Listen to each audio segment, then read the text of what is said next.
Con su venia, presidente, señor secretario, compañeras, compañeros, Carlos Salinas de Gortari, ideólogo de los últimos gobiernos que hemos tenido, aceptó en las negociaciones del Tratado de Libre Comercio un modelo de libre tránsito para las mercancías, pero no para las personas. Y en esa rendición histórica está una de las claves de la debilidad actual de nuestro país en la negociación con un gobierno, el de Estados Unidos, que oscila entre el racismo y el proteccionismo. El gobierno de Enrique Peña Nieto ha puesto lo suyo, al ir de tumbo en tumbo, de silencio en silencio, de omisión en omisión, frente a la administración de Donald Trump. El presidente habla de fortalecer el papel de México en el mundo y multiplicar nuestras buenas relaciones con otros países, pero en los hechos, sin embargo, caminan en sentido contrario. En uno de los momentos más difíciles del conflicto, Peña Nieto decidió cancelar su asistencia a la CELAC como si temiera que el respaldo de países hermanos fuera a enojar al poderoso del norte. No ha acudido a ningún organismo internacional para hacer valer los intereses de México. No ha acudido a ninguno de los arbitrajes internacionales. No hay una política exterior estratégica ante las órdenes ejecutivas unilaterales antimexicanas, y observamos una constante declaración, pero inacción ante una auténtica catástrofe humanitaria. Desde el Tratado de Libre Comercio hasta ahora, la clave del fracaso es la sumisión, la manera en que los gobiernos de Salinas a la fecha decidieron que México podría lograr su desarrollo si se sometía de manera absoluta a la agenda y los intereses de Estados Unidos. Toda la estrategia de seguridad, por ejemplo, se subordinó a la agenda de la guerra contra el narcotráfico, lo mismo que las políticas en materia de energía que nos han llevado a una peligrosa dependencia con Estados Unidos de las gasolinas o el gas que nos vende, aunque sigamos siendo un país productor de petróleo. México pone la mano de obra barata y Estados Unidos los deportados. México pone los muertos y los desaparecidos y Estados Unidos los ejércitos de consumidores de drogas y las armas. Esa relación debe cambiar. En el tránsito que puede ser traumático por la llegada de un fascista a la presidencia de Estados Unidos, nuestro país debe de estar preparado para todos los escenarios, los malos, los peores y los de Trump. Confiar en un súbito pragmatismo que de pronto iluminará al empoderado es iluso y resulta también arriesgado, como proponen algunos, apostar a eventuales divisiones en el gabinete estadounidense. La beligerancia del gobierno de Donald Trump contra México ha ido en ascenso. Las directivas de la Secretaría de Seguridad Interior de Estados Unidos propone la deportación masiva de migrantes sin papeles. No importa su nacionalidad, ni si están en la frontera o en el interior del vecino país. En pocas palabras, Trump ha borrado de un plumazo incluso la propia legislación de su país al negar a las personas que busca deportar la posibilidad de defensa legal, al borrar las regulaciones que permitían a los migrantes defender sus casos. Ahora no importará cuánto tiempo lleven en el país, ni si tienen hijos nacidos allá. El universo de los deportables se ha ampliado y los agentes encargados de destruir futuros y familias cuentan ahora con un inmenso poder discrecional para decidir a quién echan de los Estados Unidos. Podemos creer, señor secretario, cualquiera de las promesas o posturas que vinieron a plantear aquí Rex Tillerson, secretario de Estado, o John Kelly, el secretario de Seguridad Interior. Podemos creerles si unas horas antes de reunirse con sus contrapartes mexicanas dinamitaron toda posibilidad de acuerdo en materia migratoria. Kelly, el mismo que firma las órdenes que separarán a millones de familias, que abrirán la puerta a las deportaciones masivas, viene acá a hablar de cooperación, de buena vecindad. Pero mientras eso ocurría en México, Trump hablaba de que las deportaciones serán una operación militar. ¿Se ha percatado de la táctica de la zanahoria y el garrote que está empleando el gobierno contra el gobierno mexicano? Como el presidente de Estados Unidos dice una cosa o dice otra, como se contradice a cada momento, es hora de mejor ver los hechos. Los hechos, señor secretario, nos dicen que no es posible que Donald Trump sea amigo de México. Y espero que usted nos responda si sus esfuerzos como responsable de la política exterior de nuestro país parten de esa premisa o no.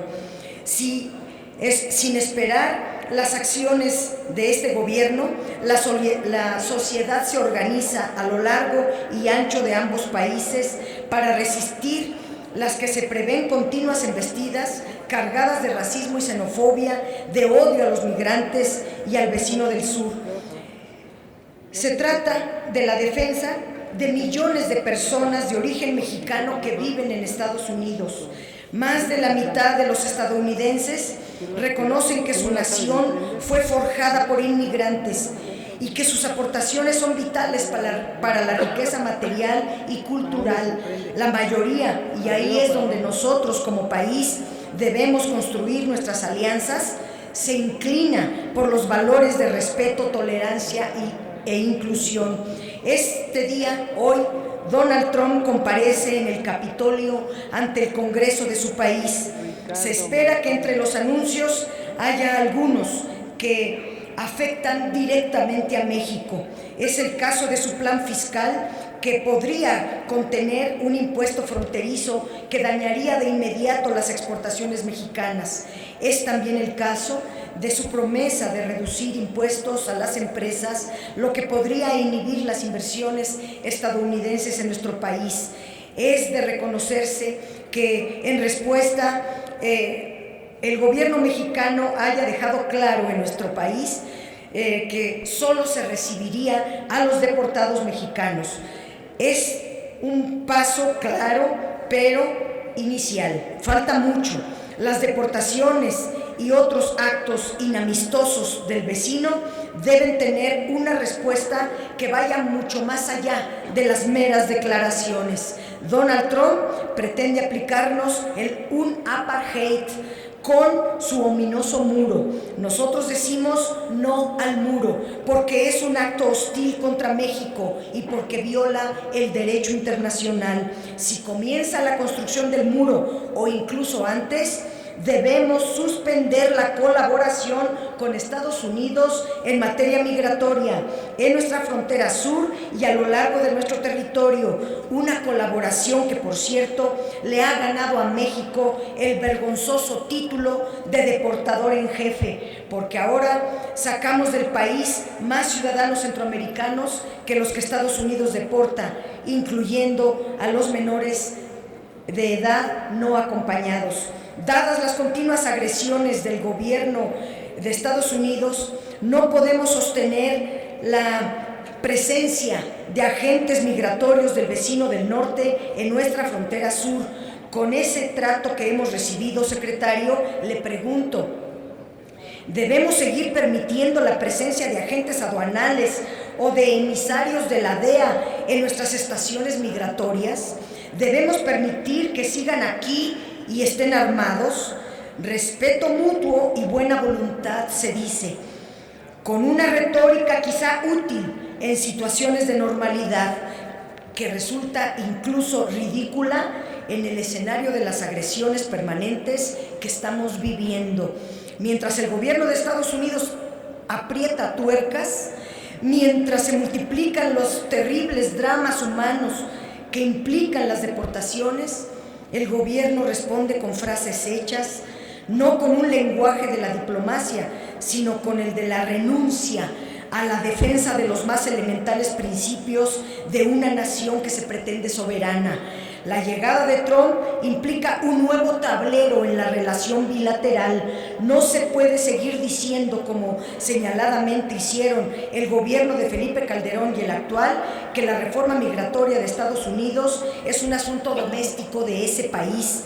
En este tema, como en la relación comercial y la seguridad, los gobiernos de los últimos sexenios, incluyendo al actual, han optado por subordinarse a la agenda de intereses de Estados Unidos. Trump alimenta el miedo de su población con la engañifa de que la migración está indisolublemente ligada al terrorismo y otras formas de crimen internacional.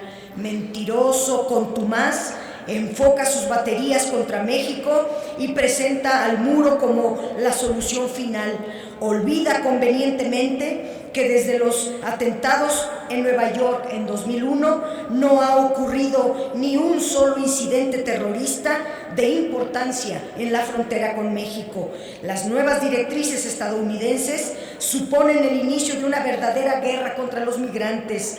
La persecución, si nos atenemos a esos documentos, será masiva, absolutamente discrecional, sin leyes ni reglas. En los memorandos referidos se ordena la ampliación del llamado programa Comunidades Seguras, que durante la administración de Obama se convirtió en el principal instrumento de las deportaciones. La colaboración con México ha permitido a Estados Unidos fortalecer su seguridad nacional. Desde aquí se han desarticulado planes de atentados e infiltraciones de enemigos de Estados Unidos. Esa colaboración es una carta fuerte en la negociación, en esencia porque ha resultado indispensable para Estados Unidos y porque el apoyo que ese país entregaba a México para la absurda guerra contra el narcotráfico en el marco de la iniciativa Mérida ha sido francamente marginal. Es en la seguridad donde tenemos un nicho de oportunidad para negociar con el beligerante vecino. La negociación en este rubro debe ser ocasión para diseñar la colaboración poniendo por delante el respeto pleno a nuestra soberanía y rechazando, por supuesto, la presencia militar estadounidense en nuestro país. En ese sentido, las labores de inteligencia, el flujo de información bilateral para combatir redes delincuenciales y lavado de dinero son una fuerte carta de negociación. Termino. Señor secretario, senadoras, senadores, en el debate público de estos días hay un argumento que se usa con insistencia.